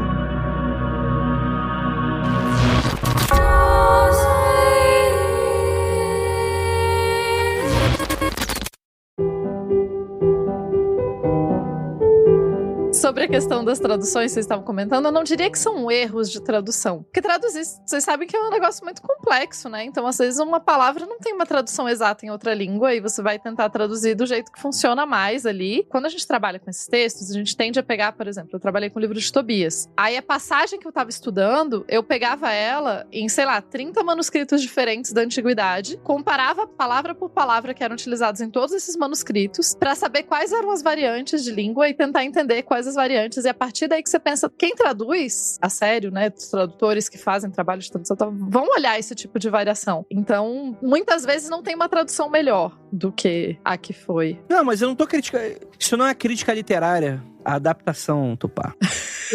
Tô falando que isso talvez possa mudar um sentido teológico. Ah, com certeza. Mas e outra coisa é que a tradução reflete muito do sentido teológico que está sendo feito na época que a tradução é colocada, né? Então, cada tradução indica muito, porque essas coisas, elas foram interpretadas de formas diferentes ao longo dos milênios, assim. Sim. Mas Tupá, não pode acontecer, como no caso desse do Evangelho de Judas, rolar uma pressãozinha ali dos canais competentes para meio que dizer, eu acho que não vai pegar bem isso aí, viu? Isso aí, tipo assim, tá mudando muito o jogo aí, Vamos retraduzir aí? Eu acho que você tá colocando os canais competentes como cínicos demais. É porque a gente tem que lembrar que essas pessoas acreditam na parada também. Depende, é no Brasil? Se for no Brasil... É no Brasil que a gente tá falando? Não, mas gente, olha só. Quando a gente tá falando de cúpulas de instituições religiosas, a gente tá falando de gente com pessoas muito diferentes, com objetivos econômicos e políticos muito diferentes. Então você não tem um comando central que concorda com todas as coisas. Mesmo dentro, do Vaticano, você tem visões diferentes de como o texto deve ser escrito. Todas essas visões vão brigar entre elas e a que ganha por N motivos, assim. Então... Vai mandar o assassino ninja do Vaticano lá. Que absurdo. Vamos lembrar, né, que o Papa tem que mandar maluco aqui no Brasil pra avaliar a heresia dentro de ordem de 300 anos, riquíssima, né? E pra fechar a ordem, o cara veio pra bater a conta aqui e fazer, olha, já era, despedir quem for, fazer o balanço. Vocês estão doidão, gente? Falar vocês estão doidão. Exorcismo em nome de quem? Que vocês estão fazendo? Nem? Como é que é? A ordem é de quem? Pois é. Então, realmente, eu acho que é bem por esse caminho. E tem um rolê que eu vou falar de novo em defesa da galera religiosa. Tupá vai saber falar melhor, mas você descobriu que a galera religiosa tem um comprometimento muito grande com aquilo que eles consideram sagrado, né? Então, mesmo as cópias, ao longo de tanto tempo, encontrando cópias anteriores de manuscritos, seja lá o que for, você teve uma fidelidade muito grande. Porque, diferente de mim, do Réu, da Tupá e do Andrei, que se pegasse um texto, ia traduzir pela curiosidade histórica, ia traduzir por, né, pra tentar contextualizar, pra tentar isso, pra tentar aquilo, a galera religiosa tem uma puxada que é muito mais a fé, né? Eu vou fazer isso porque este texto tem que durar os séculos. Pode ser que ele não seja claro hoje, mas talvez a revelação que acontece a cada dia revele ou desenvolva algo melhor lá pra frente. Então é mais um ponto que é bem importante. Tem esse comprometimento muito grande e também deve ter a consciência de que a teologia a gente consegue fazer encaixar. Acho que um exemplo legal disso, de uma teologia que vai mudando ao longo do tempo, é como dos anos 2000 pra cá, o Vaticano, por exemplo, começou a trabalhar melhor com a ideia da possibilidade de Jesus ter nascido em uma caverna, né? Porque lembro que tinha toda uma discussão de onde seria essa manjedoura e tal, e tem um rolê de tradução. E começou a se aceitar melhor. Falou, não, pode ser, há espaço pra isso, não precisa ter sido num estábulo, não sei o que, a manjedoura pode ser em um outro tipo de espaço, a descrição da manjedoura. Então você tem umas outras variabilidades de possibilidades, assim, né? O que não, obviamente, que não vai cancelar o cânone. Não vai estar escrito lá que, sei lá, ele não ressuscitou, não é filho de Deus, não teve corpo, né? Você não vai ter nada que vai afetar pesadamente o cânone. Mas são coisas que são retcons que tem espaço ao longo de alguns detalhes. E mesmo esses demora muito tempo para se trabalhar e para se aceitar, né? Por quê? Porque é religioso. É um conceito diferente de lidar com o texto e de respeito àquilo que está sendo escrito, né? Concordo com o que o Keller falou, claro. Mas com certeza as traduções e as versões, inclusive você olhar, né? Tipo, sei lá, os gringos gostam muito tal da Bíblia do Rei James, né? Do Tiago, que, enfim, reflete as visões teológicas da Inglaterra naquele momento. E com certeza você tem brigas políticas e com certeza você tem influência política nas formas que isso vai sendo traduzido. Eu não tô descreditando essa parte, assim. É só pra deixar um pouco menos parecendo que tem, tipo, uma grande cúpula da igreja que comanda todas as definições, assim. É muito mais porque, tipo, todo mundo meio que concorda com a visão que tá espalhada na sociedade e daí eles traduzem do jeito que reflete. Agora, em defesa do réu, eu acho que você consegue fazer exatamente o que o réu está propondo, não precisando ser no texto sagrado. Você faz isso através da interpretação teológica daquele texto. Ah, sim. Através da construção de teologia que você faz. Um exemplo disso que eu sempre cito aqui é o parça que estava fazendo doutorado com o mesmo orientador que eu na época do mestrado, que a parte da tese dele era que um determinado grupo criminoso do crime organizado, que eu não vou citar o nome porque eu não sou maluco, e é isso aí. Não sou bobo? Esse determinado grupo estava construindo uma estrutura teológica de interpretação bíblica do Velho e do Novo Testamento que comportasse as ações desse grupo. Então, quando se diz irmão naquele lugar, vai comportar a visão deste grupo do que é a Irmandade. Quando se fala no Velho Testamento sobre ir para a batalha, vai se comportar, para que você tivesse uma possibilidade de que membros desse grupo, ao cometer seus atos infracionários que envolvem de crime, tráfico de drogas, assassinatos, entre outras coisas, porque é uma grande empresa, na verdade, você tivesse espaço para uma visão teológica e de fé dentro dele. E como isso está relacionado com as periferias, com as pequenas igrejas, com diversos movimentos dentro de áreas periféricas e por aí vai. Aí já é uma mente pensante. Aí já é alguém que ou porque acredita muito nisso ou porque tá querendo organizar isso a longo prazo. Já aí tá envolvendo plano de poder. Então acho que nem tanto no texto, mas nas interpretações teológicas você consegue construir planos de poder fortemente mesmo. Como a Tupá falou, de não ter uma cúpula, né, que comanda tudo, eu diria que é muito pior, tem várias cúpulas. Sim! Verdade.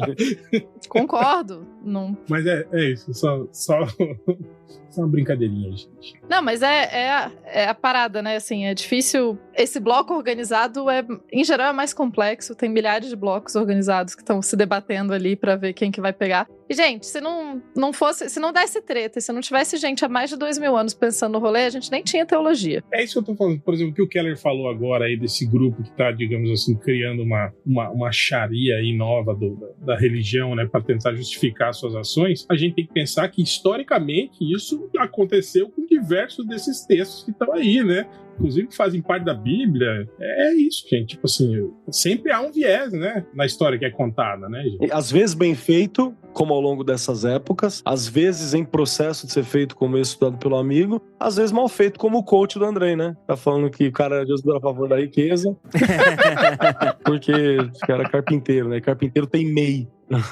E o pior é que não só meu coach, né? Dentro das igrejas também. Infelizmente é isso aí, né? É aquela coisa, desvalida o Novo Testamento com frases como é mais fácil, como é que é? O camelo passar pelo buraco da agulha do que o rico entrar no reino do céu. Mas valida porque é a espada, não sei das quantas, do Velho Testamento, né? Então quer dizer, difícil, né? É complexo isso. Fé do cara e tal, mas vai ser sempre utilizado, né? Não precisa nem de cinismo. Achar que religiosos estão querendo tomar o poder, na verdade são ateus e estão só usando aquilo para manipular o... Não, você pode literalmente acreditar nisso. Tem mensagens, textos de milênios de distância, em traduções diferentes, em coisas diferentes, com ideias diferentes, de povos diferentes. Você vai conseguir tirar o que você quiser dali, bicho, até o que não tá lá. Então, fazer o quê? Vai ser essa eterna disputa, né? Balrog tem asa ou não? Tá vendo? É isso, cara. A gente pega o texto e faz o Balrog com asa ou o Balrog sem asa. E aí vai. Aí, você pode acreditar na parada e usar ela pro seu projeto de poder. Você pode fazer as duas coisas. As coisas não precisam ser exclusivas. André, eu sei que você deve estar querendo encerrar, mas, cara, você não pode, sem citar, pelo menos, Jesus na Grã-Bretanha, que a gente pode... Desenvolva mais, né? Juntar ele com as crônicas arturianas aí. Ele no Japão e a parte dos extraterrestres, né, cara? Pô, tem que ter. Não, André.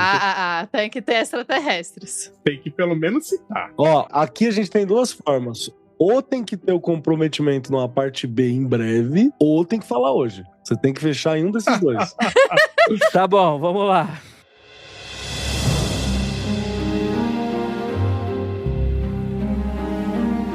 Jesus na Grã-Bretanha e o Santo Graal, né? Que é basicamente a versão do Dan Brown, do Código da Vinci, basicamente, né? Que a ideia seria você juntar as lendas arturianas com Jesus. Então você vai trocar os artefatos, né? E toda a lógica de mitologia celta por artefatos do cristianismo bem mais pra frente. Então o caldeirão se torna Santo Graal e por aí vai, né? Você vai ter várias dessas interpretações. Teria o nome aí de José de Arimateia e Jesus, que seriam envolvidos em várias teorias relacionadas a espinhos, terras sagradas, o próprio Santo Graal, como eu tava falando, né? Então tem bastante coisa que rendeu aí na Grã-Bretanha. É tipo assim, é uma versão, dá pra ver claramente. Pô, a gente é tão cristão que é a versão deles da caixa de ovo no porta-mala, saca? É isso. Eu acho que a juventude não vai saber o que é isso também, André. Você vai ter que explicar. Claro que não. Todos eles morreram com o ovo intacto no porta-malas. Como eu falei, a gente tem o Jesus na Índia, a teoria do Japão, que teria pegado seu burrinho novamente e ido ali pro Japão. Ele foi um pastor itinerante que teria estabelecido, né? Pera aí, Andrei. Pô, burrinho não, ele tem que nadar, né, cara, pra ir pro Japão. Não dá pra ir do burrinho. Mas o burrinho dele era total flex, né? O cara transformava água em vinho. Não, ele andava sob as águas. É, pô. Burro nem é um bicho tão grande assim, dá pra colocar no barco também. Ai, não, então já sei, o burrinho que andou em cima dele, pô. O Jesus carregou o burrinho ali em cima da água. Ele carregou o burrinho na água. Eu quero deixar claro pra todos os religiosos aí que eu não tenho parte nessa piada, porque acho que a heresia chegou, tá ligado? Não quero ser excomungado, quero ser recebido pelo Pai nas portas do paraíso. Então, a ideia seria que Jesus teria se apaixonado por uma filha de fazendeiro chamado Miyuko, teve 3 filhos e morreu aos 106 anos de idade na aldeia montanhosa de Xingô. Ele é lembrado pelo nome de Daitenku Taro Jurai. Fica aí a curiosidade aí pra vocês. Não tem a tradução do nome? Não, acho que dá pra... A gente descobriu nesse episódio que tradução dá problema, né? Então vamos manter assim mesmo. Praticamente o Wolverine, né, cara? Tipo, né? No Japão, na Índia. Né? É o caolho, né? E o pior é que pra traduzir japonês você precisa ver a letra, né? Você precisa ver qual que é o caractere, porque por som dá pra dar qualquer merda, né? Exatamente, né? A ideia seria que é recontada de vários jeitos, assim, essa história, né? Primeiro que Jesus teria ido ao Japão pela primeira vez aos 21 anos para estudar teologia. Então, você tem esse intervalo. Ele teria desembarcado no porto da costa oeste de Amanohashidate, acho que é assim que se pronuncia, uma faixa de terra que atravessa a Baía de Miyazu e tornou-se discípulo de um grande mestre perto do Monte Fuji, aprendendo a língua japonesa e a cultura do Japão. Aos 33 anos ele volta pra Judéia, via Marrocos, então ele coloca até a escala aqui que o bicho pegou, né? Importante. E aí foi isso aí. E aí depois ele volta pro Japão. Só que dessa vez, pós-crucificação, ele volta através do deserto congelado da Sibéria até o Alasca. Então ele faz esse rolezinho aí. Então fica aí. O burrinho aí virou um casaquinho de pele muito bonitinho aí, né? Dizem. E aí ele chega numa aldeia em Hashinohe. Ao chegar nessa aldeia, né, o Jesus retira-se para essa vida de exílio, né? Ele fica meio escondidinho, adota uma nova identidade, constitui uma família. Então fica aí. Inclusive, todos os anos, cerca de 20 mil peregrinos e pagãos visitam o local que ele teria morrido. O túmulo dele é conhecido. Então, para quem quiser conhecer o túmulo de Jesus, está no Japão. Tem um na Índia também. Se você estiver na Índia, você pode ir lá também, né? E aí você tem a questão dos extraterrestres, porque a gente vai citar... Agora Aí sim! Atenção! Vocês pediram, ouvintes. Pior que não foram poucos ouvintes que pediram esse tema, hein? O livro de Urântia. Que assim, vamos lá, gente. Tem gente que leva a sério. Vamos respeitar, gente, pelo amor de Deus. Respeitar, né? Vocês acreditam aí que o cara transforma água em vinho, você tem que acreditar em tudo, gente. Vambora. Tá respeitado. Tá respeitado, vambora. O livro de Urântia, ele é um livro desse caráter espiritual, filosófico e religioso, que se originou em Chicago, tal qual a pizza de Chicago, que não é pizza, em algum momento lá em 1924 e 1955. Então, é bem fruto do meados ali do século XX, né? A sua autoria seria desconhecida e a suposições que seus escritos teriam vindo à atenção de seres celestes não especificados. E o conteúdo do livro discute diversos assuntos sobre a origem e significado da vida, o lugar da humanidade no universo, a história do planeta, a relação entre Deus e as pessoas, e, é claro, a vida de Jesus, inclusive revelando o que teria acontecido aí nos anos ausentes, que teria o envolvimento com os grandes extraterrestres. Mas vocês sabem que tem essas teorias, né? Tem uns documentários ufológicos que falam, não, se o Jesus estava fazendo esse milagre, claramente é porque ele era híbrido. Ele era um ser híbrido.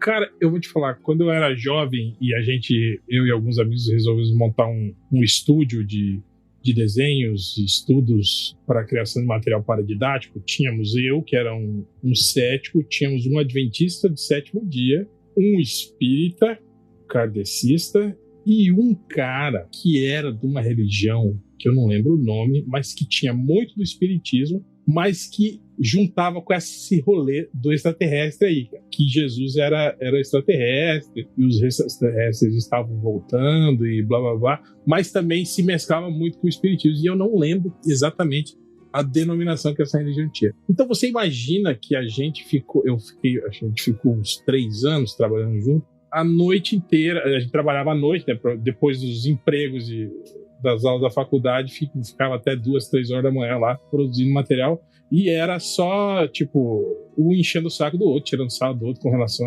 a religiões. Você imagina a quantidade de baboseiras e coisas impronunciáveis que saíram de lá. Mas era peculiar isso, cara, que eu achava muito interessante esse rolê do Jesus ET, do meu amigo lá. E eles, inclusive, tinham esses lugares. Era similar a um centro e o espírita, só que era essa parada de que, em vez do médium receber a mensagem tipo do outro plano, recebia da outra galáxia. Das Pleiades, né? Umas paradas bem maluquetes aí, cara. Da hora. Bem diferentes, assim. Jesus não é o único personagem bíblico, ou enfim, que é associado a extraterrestres, né? Tem várias outras versões também. Sim. Inclusive tem documentário aí dizendo que tem prova de personagens bíblicos nos manuscritos do Mar Morto. É o profeta Elias que foi transladado? Ah, não, Enoque. É essa história. Não, Enoque também foi, mas teve um outro profeta que foi transladado que sempre fala qualquer carruagem de fogo aí. Transladado, gente, quer dizer que o cara não morreu. Foi inteiro com o corpo para o paraíso, direto. Isso. O Enoque que vira de fogo. Metraton. É isso. Imagina, mano. Você tá lá no paraíso com os outros mortos, você é o único que faz cocô. Deve ser uma merda isso, literalmente, né? 2 chances, né? Corpo incorruptível, perfeito e sagrado. O teu corpo. Envelhecendo. Não é só isso. Além de cocô, você vai ser o único que precisa comer, né? Sente sede. Pô. Porra, imagina que... Mas, Andrei, não se preocupa não. Enoque, quando ele acendeu, ele não acendeu, o corpo dele foi transformado em fogo. Aí ele passou a ser Metatron. Ele não é mais Enoque. E daí Acho que não precisa comer. Aí tá da hora. Aí é um upgrade. Ele levou um upgrade de fogo. Entendi.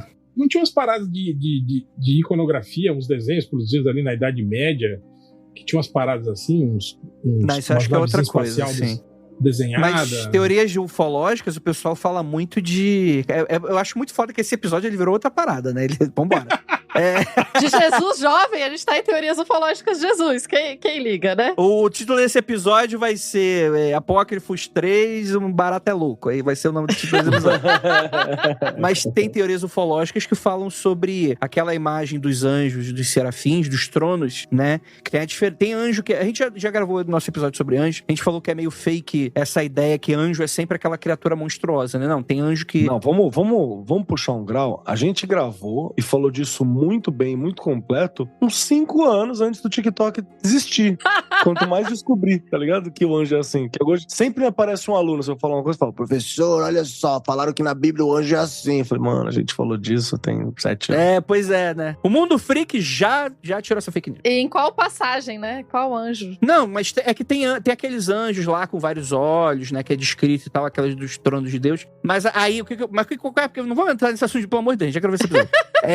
O que eu tô falando é que tem ufólogo que fala que essas aparições dos anjos é tipo anjo meio Jordan Peele, saca? Do Nope. Na verdade, é aquilo ali que eles estão vendo, não é anjo de verdade. É uma interpretação de um UFO. E aí, essas abduções aí é uma continuação, essa história dessas abduções aí que o pessoal morreu em vida não, né? Transcendeu, né? Foi pros caralho. Em geral, as pessoas morrem em vida. É mais raro você morrer depois de morto. Diga isso pros vampiros, Tupá. Todos eles estão muito tristes agora com seu comentário. Eu não falei que é impossível, eu falei que é mais raro. Verdade.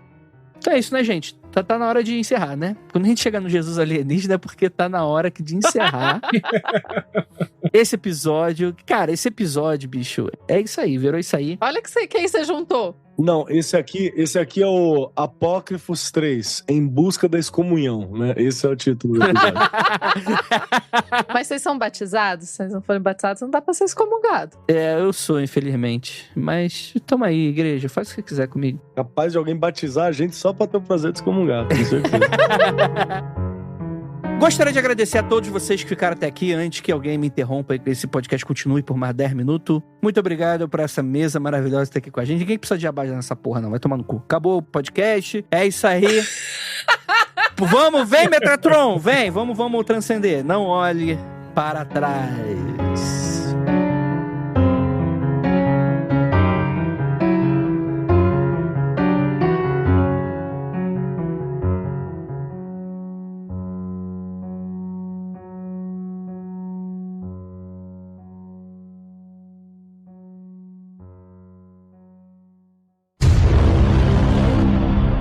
Aqui, ó, achei ó, o documento histórico do século XVII, fresco bizantino, que mostra Jesus Como que é um bizantino crucificado. do século XVII?